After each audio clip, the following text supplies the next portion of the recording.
Welcome to the way of success. আজকে তোমাদের সামনে নিয়ে এসেছি জিএস মক টেস্টের বেস 10টি কোশ্চেন এবং তার অ্যান্সার। চলো দেখে নেওয়া যাক আজকের বেস 10টি কোশ্চেন এবং তার অ্যান্সার। প্রথম প্রশ্ন, which of the following is not rabi crop in India? এর মধ্যে কোনটা রবি ক্রপ নয়, অর্থাৎ রবি শস্য কোনটি নয় সেটি আমাদের কাছে জানতে চাওয়া হয়েছে। হোয়েট, জাউ, রেপসিড, জুট। রাইট অ্যান্সার হচ্ছে অপশন ডি অর্থাৎ জুট। কারণ হোয়েট, জাউ বা রেপসিড যে শস্যগুলো রয়েছে সেগুলো মূলত রবি শস্য চাষ করার যে সময়, রবি সিজন যেটা, সেই সময় চাষ করা হয়ে থাকে। কিন্তু while jute is a crop of kharif season, কিন্তু জুট বা পাট কিন্তু চাষ করা হয় খারিফ সিজনের সময়। তাই জন্য আমরা এখানে জুটকে বলবো যে জুট কোনো রকম রবি শস্য নয়। পরবর্তী question, another name of green revolution in India. অর্থাৎ এই গ্রিন রেভলিউশন অর্থাৎ সবুজ বিপ্লব যেটা রয়েছে সেই সবুজ বিপ্লবকে আমরা কি নামে জানতে পারি? Seed and fertiliser and irrigation revolution, food security revolution, agriculture revolution আর মাল্টিক্রপ রিভলিউশন। রাইট অ্যান্সার হচ্ছে option A. The main pillars of green revolution in India were high yielding variety seeds, use of fertiliser and improved irrigation. অর্থাৎ যখন থেকে সবুজ বিপ্লব ঘটলো তারপর থেকেই বিভিন্ন ধরনের যে বীজের ব্যবহার এবং বিভিন্ন ধরনের উন্নত মানের চাষাবাদ প্রক্রিয়ার ব্যবহার, সেই সঙ্গে উন্নত ধরনের সার ব্যবহারের যে প্রবণতা সেটা কিন্তু দেখা যেতে লাগলো, এবং যার ফলে কিন্তু চাষাবাদের ক্ষেত্রে একটা ব্যাপক উন্নতি কিন্তু সাধিত হয়েছিল। It was combination of this components which made the green revolution and as a huge success. এবং এই কম্পোনেন্টগুলো ইউজ করার ফলেই কিন্তু সবুজ বিপ্লব অনেক বেশি সাফল্য লাভ করেছিল। সেই জন্য এখানে গ্রিন রিভলিউশনকে কিন্তু seed, fertiliser and irrigation revolution বলেও কিন্তু বলা হয়ে থাকে। পরবর্তী question, Nobel prize winner Indian Amartya Sen famous in which of the following fields? Amartya Sen কোন ফিল্ডসের জন্য বিখ্যাত এবং কোন কাজের জন্য বা কোন বিষয়ে গবেষণা করার জন্য তিনি নোবেল প্রাইজ পুরস্কারে ভূষিত হয়েছিলেন? Option A physics, option B environmental science, option C chemistry, option D economics. Option B হচ্ছে এনভায়রনমেন্ট কনজারভেশন। ওকে, চলো দেখে নেওয়া যাক পরবর্তী কোশ্চেনের রাইট অ্যান্সার। রাইট অ্যান্সার হচ্ছে option D. Amartya Sen had awarded with Nobel prize in economics in 1998। অর্থাৎ অমর্ত্য সেন, যাকে আমরা নোবেল লরিয়েট বলে আমরা জানি, তিনি 1998 সালে অর্থনীতির জন্য কিন্তু পুরস্কৃত হয়েছিলেন। পরবর্তী কোশ্চেন হচ্ছে, India receives is first Nobel prize in the field of. অর্থাৎ ভারত প্রথম যে নোবেল পুরস্কার পেয়েছিল সেটা কিসের জন্য পেয়েছিল? সাহিত্য, লিটারেচার, মেডিসিন, কেমিস্ট্রি না ফিজিক্স? রাইট অ্যান্সার হচ্ছে option A. Rabindranath Tagore was awarded with Nobel prize in literature in 1913। অর্থাৎ আমরা জানি রবীন্দ্রনাথ ঠাকুর 1913 খ্রিস্টাব্দে গীতাঞ্জলি লিখে কিন্তু নোবেল প্রাইজ পুরস্কারে ভূষিত হয়েছিলেন, আর এটাই ছিল ভারতের প্রথম নোবেল পুরস্কার।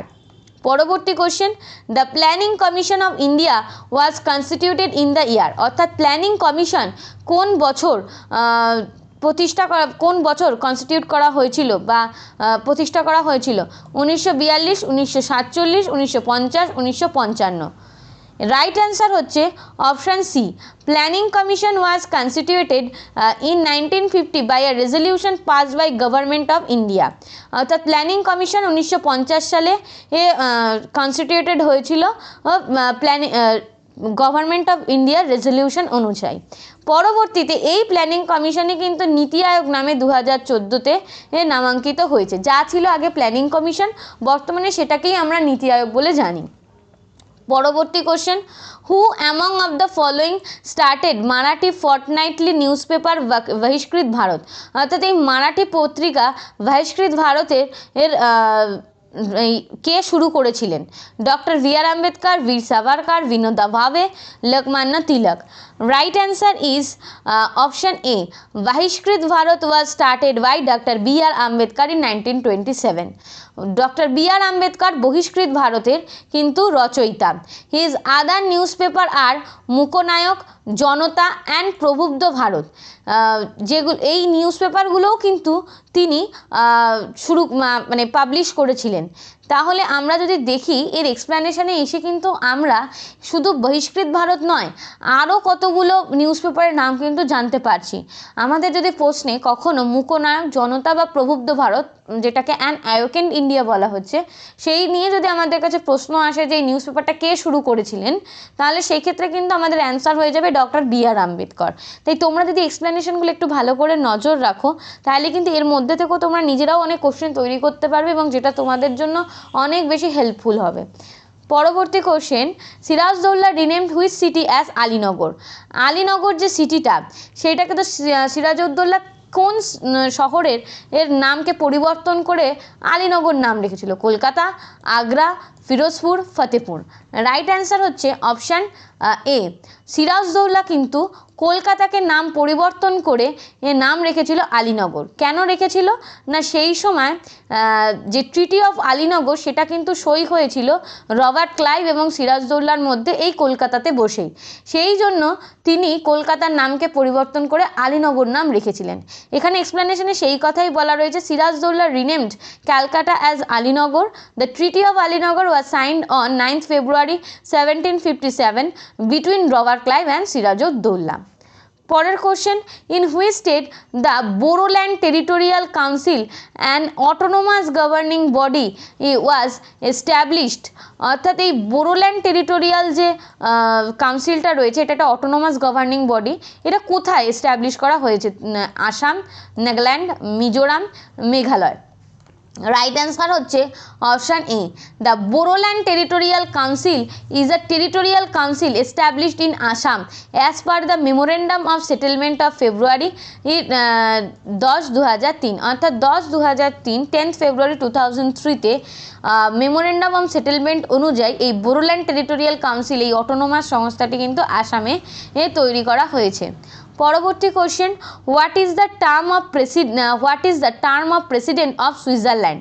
অর্থাৎ সুইজারল্যান্ডের যিনি প্রেসিডেন্ট আছে তার মেয়াদকাল কত দিনের? অপশান এ 2 বছর, অপশান বি 4 বছর, অপশান সি 1 বছর, অপশান ডি হচ্ছে 3 বছর। রাইট অ্যান্সার হচ্ছে অপশান সি, অর্থাৎ 1 বছর। The president of Switzerland is the presiding officer of 7 member are Swiss federal council. Switzerland executive, he or she is elected by the federal assembly for the term of 1 year। অর্থাৎ সুইজারল্যান্ডের যিনি president রয়েছেন তিনি কিন্তু একজন presiding officer এবং সেই সঙ্গে 7 জন সুইস ফেডারেল কাউন্সিলের মেম্বার এবং সুইজারল্যান্ডসের এক্সিকিউটিভদেরকে নিয়ে কিন্তু তিনি তার শাসনভার সামলে থাকেন। এছাড়া তিনি ইলেক্টেড হন ফেডারেল অ্যাসেম্বলির ইলেকশনের মাধ্যমে এবং তার মেয়াদকাল হচ্ছে কিন্তু 1 বছরের। পরবর্তী কোশ্চেন হচ্ছে, rabies is a helminthic disease, viral disease, bacterial disease or protozoan disease. আমাদের কাছে এখানে জানতে চাওয়া হচ্ছে এই যে র্যাবিস বলে যে রোগটা, এই রোগটা অর্থাৎ জলাতঙ্ক আসলে কী ধরনের ডিজিজের মধ্যে পড়ে? রাইট অ্যান্সার হচ্ছে option B, rabies is a viral disease. Rabies হচ্ছে এক ধরনের viral disease caused by lyssa virus. অর্থাৎ লাইজা ভাইরাসের ফলে কিন্তু র্যাবিস রোগটা হয়ে থাকে। It is spread when a infected animal bites another animal or human, mostly by dogs. It is present in saliva. অর্থাৎ এই যে বেসিক্যালি কুকুরের মধ্যে কিন্তু কুকুরের লালারসের মধ্যে এই লাইজা ভাইরাসটা কিন্তু পাওয়া যায় এবং যদি সেই কুকুরটি যদি এই লাইজা ভাইরাস দ্বারা আক্রান্ত হয়ে থাকে এবং সে যদি কোনো সুস্থ পশু বা কোনো সুস্থ মানুষকে যদি বাইট করে অর্থাৎ কামড়ায়, সেক্ষেত্রে কিন্তু সে জলাতঙ্ক রোগে আক্রান্ত হতে পারে। এবার আমরা সবাই জানি যে কুকুর বা হনুমান হোক বা শিয়াল হোক, এই ধরনের যারা জীবজন্তু রয়েছে তারা যদি কাউকে কামড়ায় তাহলে সেক্ষেত্রে একটা নির্দিষ্ট সময়ের মধ্যে কিন্তু আমাদেরকে প্রিকশন নিতে হয়, আমাদের ইনজেকশন নিতে হয়।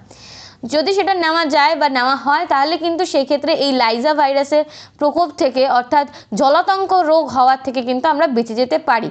আর যদি জিনিসটাকে অবহেলা করা হয় সেক্ষেত্রে যদি একবার লাইজা ভাইরাসের স্প্রেড করে তার শরীরে যদি র্যাবিস অর্থাৎ জলাতঙ্ক রোগে যদি সৃষ্টি হয়ে যায় সেক্ষেত্রে কিন্তু তাকে কোনোভাবেই কোনো রকম চিকিৎসার মাধ্যমে কিন্তু ঠিক করা যায় না বা তাকে বাঁচানো যায় না। এই ছিল আজকে তোমাদের জন্য 10টি বেস্ট কোশ্চেন এবং অ্যান্সার। আশা করি ভিডিওগুলি তোমাদের ভালো লাগছে। যদি ভিডিওটি তোমাদের ভালো লাগে এবং তোমরা যদি প্রত্যেকে এর মাধ্যমে উপকৃত হও, তাহলে অবশ্যই আমাদের চ্যানেলটিকে লাইক এবং সাবস্ক্রাইব করতে কিন্তু ভুলো না, এবং ভিডিওটি কিন্তু প্রথম থেকে শেষ অবধি দেখতে হবে এবং তোমাদের বন্ধুদের সাথে কিন্তু শেয়ার করতে হবে।